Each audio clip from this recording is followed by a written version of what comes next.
Bienvenidos a Conversaciones en la Azotea, el programa de innovación del sector legal de Lefebvre. En muchas conversaciones hemos hablado de la tecnología como un posibilitador, pero hoy nos preguntamos si las máquinas inteligentes nos van a traer ese futuro distópico de las películas en donde nos enamoraremos de humanoides, les dotaremos de derechos y discutiremos sobre la responsabilidad de las personas que están detrás de esos humanoides.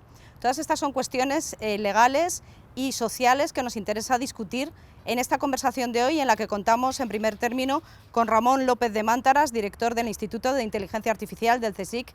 Bienvenido, Ramón, ¿cómo estás? Muy bien, muchas gracias. Y también contamos con Pablo Fernández Burgueño, abogado y socio en Avanlex, Neftrace y Escila. Bienvenido. ¿Qué tal? Muchas gracias. Bueno, vemos todos los días que la inteligencia artificial nos va a borrar de la faz de la tierra a los abogados, que va a borrar de la faz de la tierra prácticamente cualquier signo de trabajo humano. Y yo me pregunto si verdaderamente estamos en ese punto, si vamos a tener que adaptar los servicios jurídicos tan rápidamente como pensamos, o si por el contrario los abogados seguiremos siendo relevantes. Empiezo por ti, que dado que eres de la profesión, ¿qué opinas? Pues muchas gracias. Realmente cuando hablamos de inteligencia artificial, robótica, en realidad nos estamos refiriendo a sistemas de reconocimiento cognitivo que nos pueden ayudar, y la progresión de entrada de este tipo de herramientas en realidad va a ser progresiva, de hecho, así que no considero que se vayan a destruir puestos de trabajo, sino que nos va a ayudar a ir adaptándonos para poder hacer las cosas mejor, quizá más rápido, más eficientes, ayudar mejor a las personas a través de esta nueva tecnología. Por tanto, en relación con la pregunta de si se van a destruir puestos de empleo, si se va a acabar con la abogacía, no, ni mucho menos, vamos a seguir teniendo trabajo. ¿Y tú, Ramón, qué harías? Tú que eres experto y además un pionero en inteligencia artificial, ¿te fiarías de un abogado robótico? Bueno, dependería de las circunstancias y con referencia a qué, ¿no? O a quién. No, a ver, yo pienso que se está exagerando mucho con el potencial de la inteligencia artificial. Claro que tiene potencial, pero estamos proyectando demasiado las cualidades nuestras, ¿no? Somos demasiado antropomórficos, de alguna manera, o antropomiméticos. Pensamos que una máquina, porque hemos visto que es capaz de hacer cosas impresionantes como jugar a Go mejor que nadie en el mundo, o al ajedrez, o hacer diagnósticos médicos, por ejemplo, de gran calidad, pues que ya pueden hacer cualquier otra cosa, y eso es donde nos equivocamos. O sea, sabemos programar máquinas para que hagan una cosa muy concreta y la hagan muy bien, y nada más. Y por lo tanto, en mi opinión, creo que lo que vamos a ver y seguiríamos viendo durante largo tiempo es la inteligencia artificial en tanto que partner o colaborador del ser humano, y podrá quizás automatizar ciertas tareas dentro de un puesto de trabajo. Completamente desplazar de la persona completamente de ese puesto de trabajo, no. Un puesto de trabajo, una persona cuando está haciendo en un puesto de trabajo, lo que sea en abogado, médico, lo que sea, tiene una multitud de tareas, no hace una única cosa. Algunas de estas cosas que hace son muy rutinarias o bastante rutinarias. Estas se van a poder automatizar, o se están ya automatizando, de hecho, hoy día, y progresivamente se irán automatizando seguramente más, pero dudo que se llegue a un nivel en donde ya se pueda prescindir completamente del ser humano. Además, yo creo, en mi opinión muy personal, que no es deseable. Aunque se pudiera, no sería deseable. Bueno, te lo agradezco más que nada porque me veía siendo la interfaz humana de la inteligencia artificial que pusiera en mi despacho. Antes de preguntarle a Pablo cómo vamos a regular esto, me gustaría, aprovechando que te tengo aquí y como curiosa que soy, a mí me preocupa desde un punto de vista tecnológico cómo nos vais a explicar a los abogados quién es el responsable de determinadas acciones de una máquina inteligente. Es decir, si pienso en un coche de nivel 5, conectado vehicularmente con otros, conectado con una plataforma que modeliza, que toma decisiones, incluso con una programación on the edge en la propia máquina, etcétera, etcétera. Si ocurre un incidente, matamos a alguien, y últimamente no hacemos más que matar gente con coches no tan autónomos, con coches de nivel 3 o incluso de nivel 2, como es el caso de Tesla. Realmente, en ese caso, si yo fuera a preguntarte en un pleito, ¿quién me dirías que es el responsable? A ver, si el nivel 5... Sí, el nivel 5, ponte el 5 de verdad. De verdad, en donde no hay absolutamente ninguna situación, en ninguna circunstancia, el ocupante del coche, el humano o los humanos, no pueden hacer nada, no tienen nada que hacer, pánico, nada más. Nada, prácticamente nada. Obviamente, ahí sí que se plantean cuestiones legales y éticas de causalidad. duras y complicadas. Y a ver, no sé qué respuesta darte, la verdad. Habrá que hacer, me imagino, cuando pase algo y tengan consecuencias pues graves, pasará como pasa ahora con los accidentes de aviación. Habrá una investigación muy exhaustiva.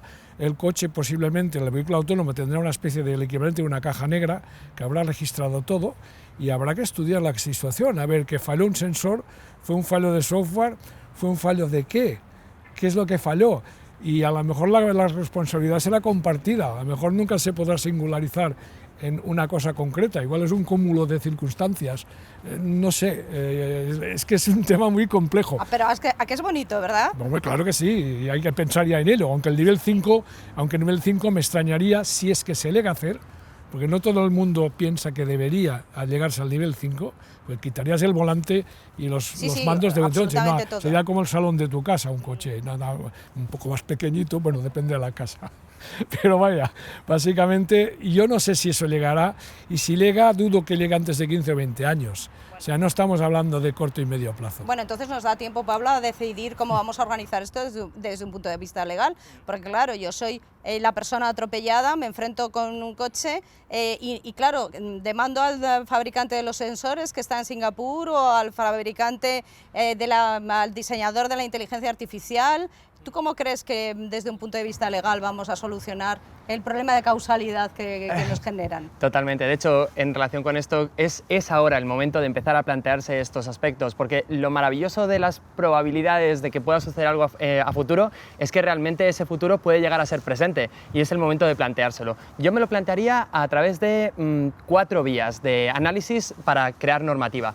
La primera, a través de un impulso a la innovación, para que se puedan seguir creando estos elementos, estos sistemas en Europa, y para formar a la población sobre el hecho de que no solamente van a existir en el futuro, sino que ya están empezando a introducirse en la población. El segundo, crearía normativa con un toque de ética, lo cual incluye pues ahí la polémica de quién dice qué está bien o qué está mal, porque la ética también va en ese sentido, destinada a los diseñadores, a los desarrolladores e incluso a aquellas personas, sean físicas o jurídicas, que vayan a intervenir en el mantenimiento de esos sistemas a futuro. El tercero de los elementos o de las vías que creo que es necesario abordar desde un punto normativo es el de la responsabilidad, para saber si va a haber una responsabilidad objetiva o si por el contrario va a ser una responsabilidad en relación con la gestión del riesgo. Y por último, que de hecho este es uno de los más importantes debido a lo que acabáis de comentar ambos, y por último yo me iría a una cuestión más como de a futuro. Crear normativa ahora sobre posibles cosas que vayan a crearse en el futuro considero que es bastante razonable, porque las leyes se pueden cambiar, y si el legislador hoy desarrolla una normativa que en el futuro no es acorde con lo que vivimos, lo que se puede hacer es cambiar esa norma. El problema aquí es que son normas que tienen que estar basadas no solamente en lo que existe ahora o en lo que se cree que va a existir en el futuro, sino en la forma de pensar de la sociedad. En este caso tenemos la extraordinaria suerte, creo yo, y considero, de que vivimos en un territorio en Europa donde los derechos fundamentales de las personas físicas están por encima de otros principios u otros factores, como pueda ser la defensa del Estado, la defensa nacional o la imposición de determinado tipo de elementos para potenciar la industria.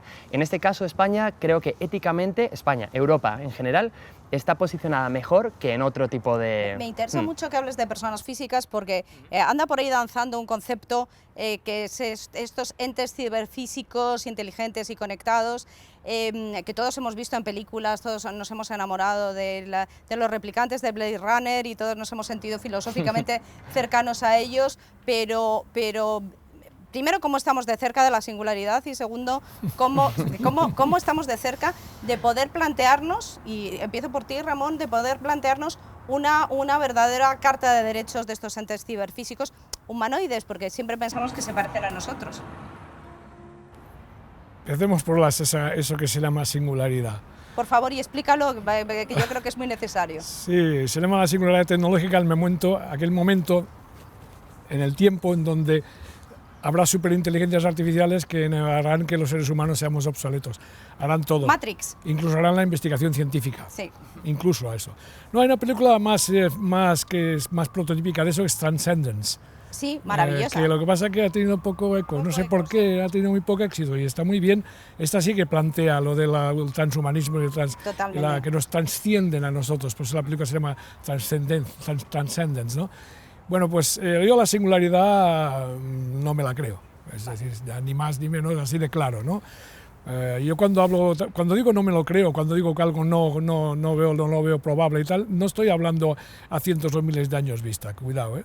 Hablo a un horizonte de 15, 20 como mucho, que más allá no tiene mucho sentido. Es especular, es como si tuvieras una bola de cristal y no la tengo, la bola de cristal. ¿Y tú crees que llegaremos a un estado de madurez que podremos entrar a discutir derechos de tutela de un ente ciberfísico humanoide sobre un menor? No deberíamos. No deberíamos, nos equivocaríamos si vamos por este camino. Yo soy completamente contrario a dotar de algún tipo de personalidad jurídica, entre comillas, a una máquina. Es que estamos confundiendo, estamos cruzando líneas rojas continuamente. Un poco lo que decía yo antes, estamos especulando demasiado y estamos proyectando demasiado lo que es el tema antropomórfico, ¿no? O antropomético.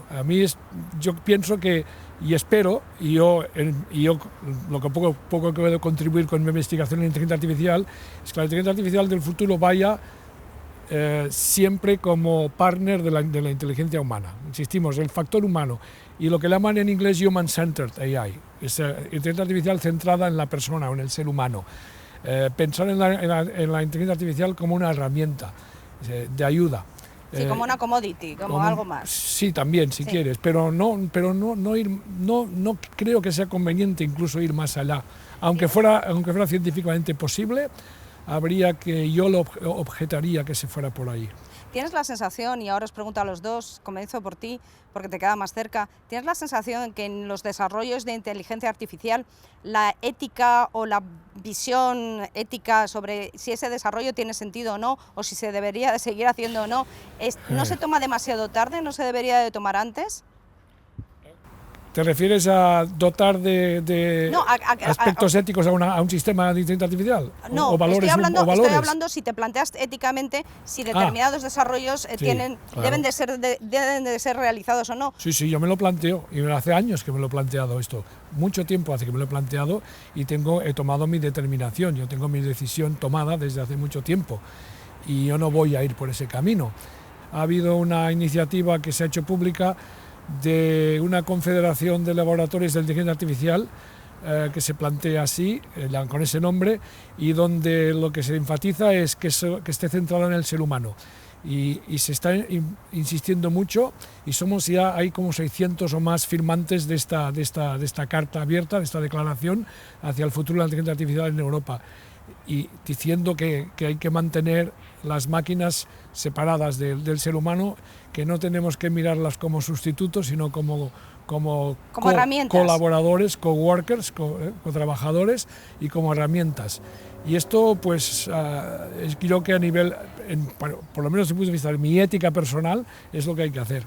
¿Y tú cómo ves la posibilidad de incorporar el derecho a través de las máquinas éticas dentro del propio desarrollo? Incorporar el derecho. Bueno, incorporar el derecho en el sentido que el derecho son las reglas de convivencia o las reglas de imputación, de responsabilidad, en fin, como concepto general. Podría hacer una tesis doctoral, pero estamos aquí conversando en una terraza.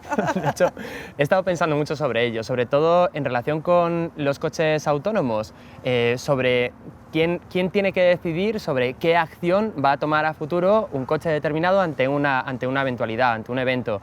Entonces, pensando sobre ello, se me ocurrió una cosa que probablemente se le haya ocurrido a todo el mundo, pero bueno, yo la creo única porque se me ocurrió a mí, que básicamente es dar al usuario, al que va a estar dentro del coche, al que va a tener la posibilidad de apretar el botón rojo o tocar al menos el volante para decir que si está ahí o no, darle la posibilidad de tomar decisiones sobre a quién debe dañar antes en caso de un accidente, a la persona que tiene delante o que el coche se vaya hacia un lado dañando al propio conductor. Entonces, esos aspectos éticos de los que estábamos hablando no solamente deben recaer sobre el diseñador, sobre el desarrollador, sobre la persona que va a hacer uso de la máquina, sino también sobre la sociedad en su conjunto, dado que los legisladores, que son básicamente los que hacen las leyes, deben tomar de la sociedad esos inputs, esas formas de pensar o de actuar para elaborar lo que se llaman los códigos de buenas prácticas que deben ser tenidos en cuenta a la hora de desarrollar este tipo de elementos. Bueno, Pablo, acabas de sugerir la realización del propio derecho en las máquinas inteligentes. Va a ser una locura ver a todos programando para que los coches den al de al lado.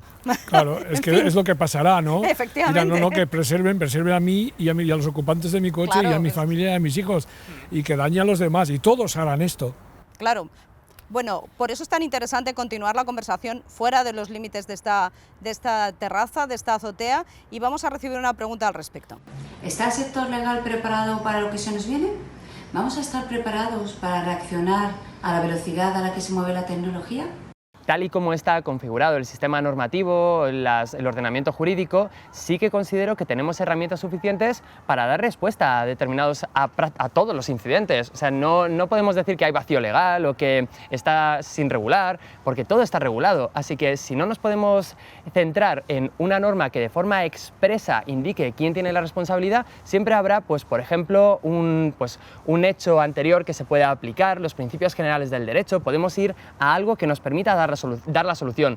El problema, en mi opinión, no va a estar tanto en el lado del abogado, sino en el lado del juez, que es el que tenga que tomar la decisión entendiendo por qué un programa de ordenador ha tomado una decisión determinada que ha dañado a una persona, a varias, o que ha dañado a un montón de gente. Por ejemplo, si a un programa yo le digo erradica una enfermedad y el programa decide erradicar a los seres humanos que tienen esa enfermedad, el juez debe entender por qué el programa tomó esa decisión. Así que para mí el problema está en los jueces. Bueno, yo creo que el problema está en vosotros, los que desarrolláis, que nos tenéis que explicar cómo toman las decisiones las máquinas. Pues sí, el problema es que no, seremos capaces? El problema es que no lo saben ni sus diseñadores. Eso me temía. Hay un problema con las nuevas tendencias de inteligencia artificial basadas en aprendizaje profundo, que así se llama. Sí, el deep learning, que se basan en el deep learning famoso, que se basan en detectar, básicamente son grandes detectores, excelentes detectores o reconocedores de patrones, ¿no? Sí.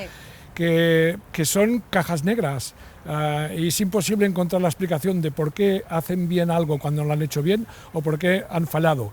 Hay muchos falsos positivos y falsos negativos que no hay manera de saber el por qué. Tenemos el ejemplo ya de una demanda contra el sistema Compass, el software Compass de Estados Unidos.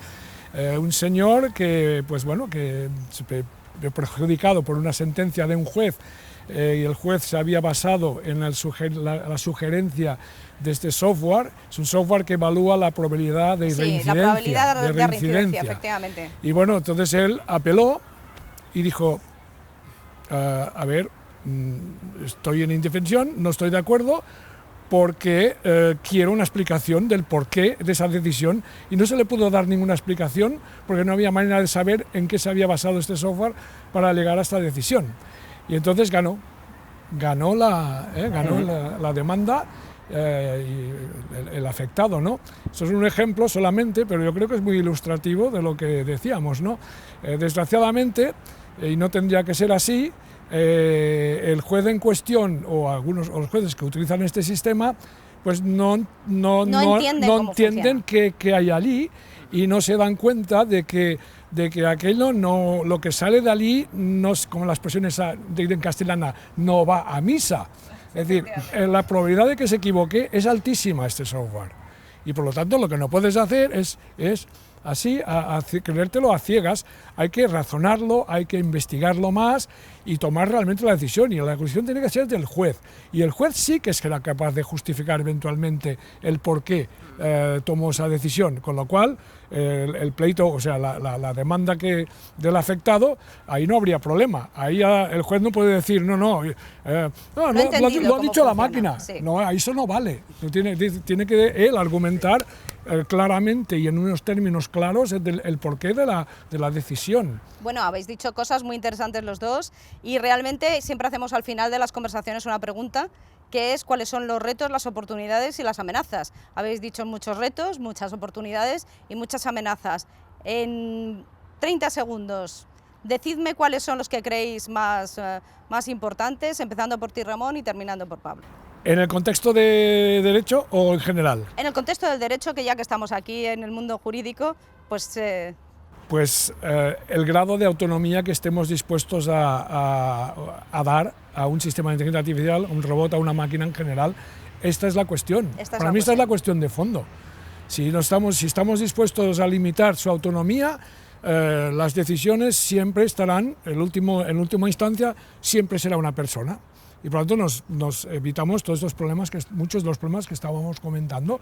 Ahora, si estamos dispuestos en cualquier circunstancia de que dar autonomía absoluta 100% al sistema o a la máquina, entonces es cuando abrimos una caja de Pandora terrible y no sabemos qué hacer y nos planteamos unos problemas enormes, ¿no? ¿Y tú? Yo seleccionaría 3 retos muy difíciles. El primero es hacer que los diseñadores y desarrolladores tengan en cuenta la normativa y esos principios éticos a través de guías de buenas prácticas o lo que se considere. Lo segundo, el asesor jurídico tiene que conocer de informática, porque si no, no sabe cuándo tiene que contar con un informático para poder llevar a cabo un determinado hecho o entender la realidad.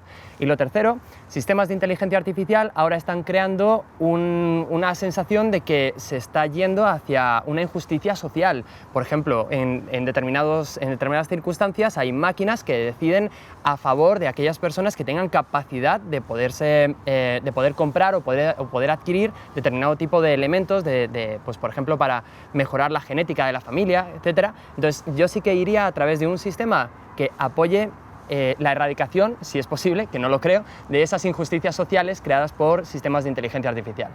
Pues lamentablemente nos hemos quedado sin tiempo. Ha sido un placer contar con vosotros aquí en las conversaciones a la azotea. Muchísimas gracias, Ramón, por acompañarnos. Muchas gracias, Pablo, por estar con nosotros. Y a vosotros, ya sabéis, continuamos la conversación, como siempre, a través de redes sociales con el hashtag conversacionesled. Os esperamos en la próxima conversación en la azotea del Lefebvre.